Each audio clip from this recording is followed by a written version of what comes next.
Hi, this is Jeff Curto, and welcome to episode number 206 of Camera Position, the podcast about the creative side of photography.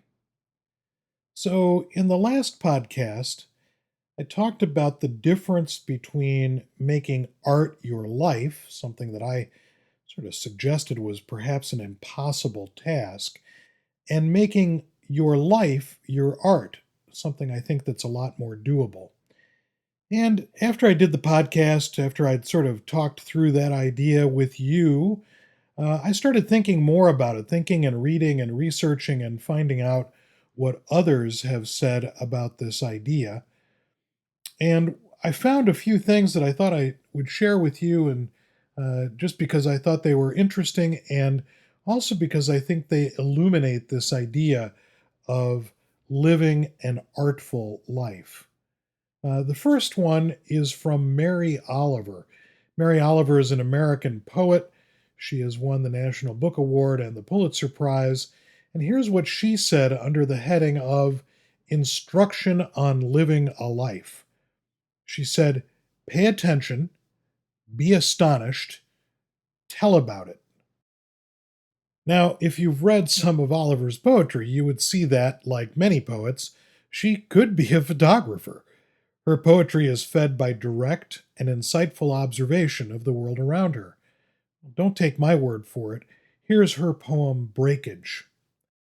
I go down to the edge of the sea. How everything shines in the morning light. The cusp of the whelk, the broken cupboard of the clam, the opened blue mussels, moon snails, pale pink and barnacle scarred, and nothing at all whole or shut, but tattered, split, dropped by the gulls onto the gray rocks and all the moisture gone. It's like a schoolhouse of little words, thousands of words. First, you figure out what each one means by itself, the jingle, the periwinkle, the scallop, full of moonlight. Then you begin slowly to read the whole story. So that's Mary Oliver's Breakage. So there you are. I mean, if you think about it, I know as I was reading that, I created a photograph or a set of photographs in my head, and I saw that what Oliver tells us, exhorts us to do, pay attention, be astonished, and tell about it, really comes clear in the work that she's done. And then I came across a sort of self conscious response to living a creative life. The great choreographer Twyla Tharp put it this way. She said, "The thing about creativity is people are going to laugh at it. Get over it."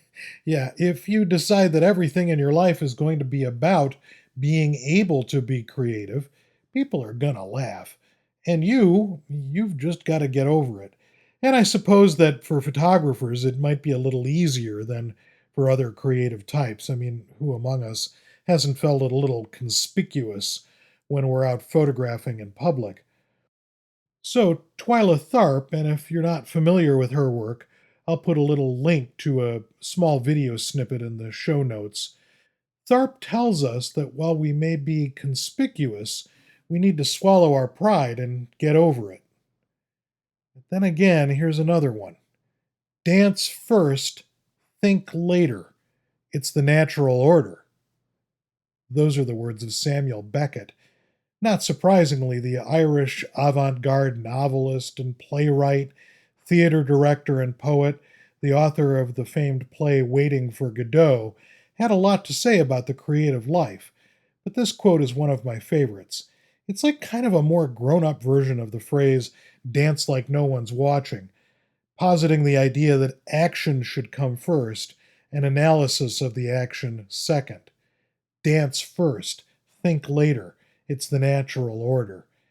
And in another quotation, Beckett said, try again, again, fail better.